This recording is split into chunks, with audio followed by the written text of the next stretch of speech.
இது கிறிஸ்தவ வாழ்க்கை என்பது ஏதோ ஒரு மதம் அல்ல. ஏதோ ஒரு மதத்தை வரோம், ஏதோ ஒரு சாமியை கும்பிடுறோம், சாமிகிட்ட ஜோம் பண்றோம், சாமிகிட்ட பாட்டு பாடுறோம், அப்புறம் நம்ம அப்பா சமாதானமா ஆயிடுச்சுப்பா அப்படின்னு போறோம். அது அல்ல கிறிஸ்தவ வாழ்க்கை. ಕ್ರಿಸ್ತಿಯ ಜೀವಿತ ಎಂಬತಕ್ಕಂಥದ್ದು ಏನೋ ಒಂದು ಬಂದು ಆ ಒಂದು ಕಾರ್ಯಗಳನ್ನ ಮಾಡ್ತೇವೆ, ಅಲ್ಲಿ ನೆಮ್ಮದಿ ಆಯ್ತು ಎಂಬುದಾಗಿ ಆ ರೀತಿಯಾದಂತ ಕ್ರಿಸ್ತಿಯ ಜೀವಿತವಲ್ಲ. கிறிஸ்தவ வாழ்க்கை என்பது ஒரு அன்பின் ஒரு காதல் தேவனோடு இருக்கிற காதல், லவ் ரிலேஷன்ஷிப் அப்படின்னு சொல்றோம். ಕ್ರಿಸ್ತಿಯ ಜೀವಿತ ಎಂಬತಕ್ಕಂಥದ್ದು ದೇವರೊಡನೆ ಇರತಕ್ಕಂಥ ಒಂದು ಪ್ರೀತಿಯ ಜೀವಿತ ಎಂಬುದಾಗಿ ಹೇಳ್ತಾರೆ.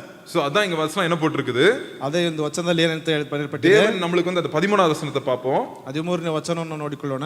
ஒருவன் தன் சிநேகிதருக்காக தன் ஜீவனை கொடுக்கிற அன்பிலும் அதிகமான அன்பு ஒருவரிடத்திலும் இல்லை. ஜீவனையே கொடுக்கிற அன்பு. நம்ம தேவன் நம்மள தன் சிநேகிதனுக்காக தன் ஜீவனையே கொடுத்திருக்காரு. உங்களை அவர் சிநேகிதனா ஆண்டு அழைத்திருக்கிறார். ಅಲ್ಲಿ ನೋಡ್ತೇವೆ, ತನ್ನ ಸ್ನೇಹಿತನಿಗಾಗಿ ಜೀವನ ಕೊಟ್ಟಿರ್ತಕ್ಕಂಥ ಒಂದು ಪ್ರೀತಿ, ಆ ಒಂದು ಸ್ನೇಹಿತನೇ ಎಂಬುದಾಗಿ ಆತನ ಕರೆಯಲ್ಪಟ್ಟಿದ್ದಾರೆ ಎಂಬುದಾಗಿ. 15வது வசனத்தை பாருங்க. இனி நான் ஊழியக்காரர் என்று சொல்லுகிறதில்லை. ஊழியக்காரன் சொல்ல மாட்டேன். ஊழியக்காரன் தன் எஜமான் செய்கிறதை அறிய மாட்டான். நான் உங்களை சிநேகிதர் என்றேன், ஏனெனில் என் பிதாவின் இடத்தில் நான் கேள்விப்பட்ட எல்லாவற்றையும் உங்களுக்கு அறிவித்தேன். ஆண்டவர் உங்களை ஒரு ஃப்ரெண்டா கூப்பிடுறாரு. உங்களை ದೇವರು ನಮ್ಮನ್ನ ಒಬ್ಬ ಸ್ನೇಹಿತನ ರೀತಿಯಲ್ಲಿ ಕರೀತಾ ಇದ್ದಾರೆ. இப்ப நம்ம ஆண்டருக்கு ஃப்ரெண்டா இருக்கிறோமா? ಈಗ ನಾವು ದೇವರಿಗೆ ಸ್ನೇಹಿತರಾಗಿದ್ದೇವೆ. ಅವರು நம்மள ಫ್ರೆಂಡಾ ಕೂಪಿರ್றாரு. ಅವರು ನಮ್ಮನ್ನ ಸ್ನೇಹಿತರು ಎಂಬುದಾಗಿ ಕರೀತಾ ಇದ್ದಾರೆ. ஆண்டவர் எனக்கு ஃப்ரெண்டும்பா அப்படின்னு சொல்லுவாங்க. ದೇವರು ನನಗೆ ಸ್ನೇಹಿತರು ಎಂಬುದಾಗಿ ಹೇಳ್ತಾರೆ. ஆனால் எனக்கு ரொம்ப தனிமைப்பா, லோன்லினஸ் பா, ரொம்ப ಬೇಜಾರಾ இருக்குது, தனிமையா இருக்கிறேன் அப்படின்னு ಫೀಲ್ பண்ணுவாங்க. ಆದರೂ ಕೂಡ ನನಗೆ ಏಕಾಂತವಾಗಿದೆ, ನನಗೆ ಯಾರು ಇಲ್ಲ ಅಂತಕ್ಕಂಥ ಅನುಭವ ಉಂಟಾಗ್ತದೆ ಎಂಬುದಾಗಿ ಹೇಳ್ತಾರೆ. என்ன ஆயிடுச்சு அந்த டைம்ல? ಆ ಸಮಯದಲ್ಲಿ ಏನಾಯ್ತು? வார்த்தையில நம்ம வார்த்தையில நிலைகொள்ள ஆண்டவர் சொல்றாரு, நான் உன்னை வேலைக்காரன்னு கூப்பிட மாட்டேன், என் ஃப்ரெண்டா உன்னை கூப்பிடுறேன் அப்படின்னு ஆண்டவர் சொல்றாரு. ಅಲ್ಲಿ ಆಳುಗಳನ್ನ ಎಂಬುದಾಗಿ ನಾನು ಕರೆಯುವುದಿಲ್ಲ, ನನ್ನ ಸ್ನೇಹಿತನೇ ಎಂಬುದಾಗಿ ನಿನ್ನನ್ನು ಕರೀತೇನೆ ಎಂಬುದಾಗಿ ಹೇಳ್ತಾ ಇದ್ದಾರೆ. இதான் ஆண்டவர் நம்மளை பார்த்து சொல்றாரு. ಇದೇ ದೇವರು ನಮ್ಮನ್ನು ನೋಡಿ ಹೇಳ್ತಾ ಇದ್ದಾರೆ. நீங்க ஆண்டவர் கூட ஃப்ரெண்ட் மாதிரி பழகுறீங்களா? ದೇವರೊಡನೆ ನೀವು ಒಬ್ಬ ಸ್ನೇಹಿತನ ರೀತಿಯಲ್ಲಿ ನೀವು ಒಡನಾಟ ಇಟ್ಕೊಂಡಿದ್ದೀರಾ? ಯೇಸು ಕ್ರಿಸ್ತು உங்களுக்கு ஃப்ரெண்டா? ಯೇಸು ಕ್ರಿಸ್ತನು ನಿಮಗೆ ಸ್ನೇಹಿತನ? அது ரொம்ப முக்கியம், நம்ம தெரிஞ்சுக்கணும். ಅದನ್ನ ಅರ್ಥಕೊಳ್ಳುವಂಥದ್ದು ತುಂಬಾ ಮುಖ್ಯ. தேவன் எனக்கு அப்பா பிதாவே அப்படின்னு தேவனை நான் கூப்பிடுறேன். ಅಪ್ಪ ತಂದೆ ಎಂಬುದಾಗಿ ದೇವರನ್ನ ಕರಿತೀನಿ. ಯೇಸು ಕ್ರಿಸ್ತು எனக்கு ಫ್ರೆಂಡ್.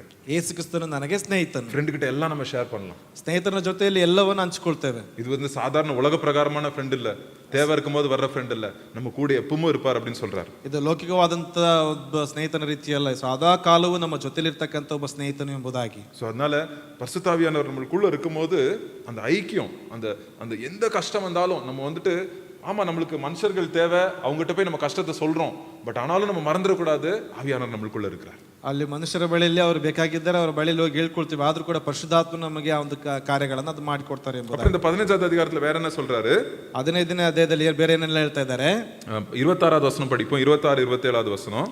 பிதாவினிடத்திலிருந்து நான் உங்களுக்கு அனுப்ப போகிறவரும் பிதாவினிடத்திலிருந்து புறப்படுகிறவரும் ஆகிய சத்திய ஆவியான தேற்றரவாளன் வரும்போது அவர் என்னை குறித்து சாட்சி கொடுப்பார். நீங்களும் ஆதி முதல் என்னுடனே கூட இருந்தபடியால் எனக்கு சாட்சிகளாய் இருப்பீர்கள். பாருங்க, பரிசுத்தாவியானவருடைய வேலை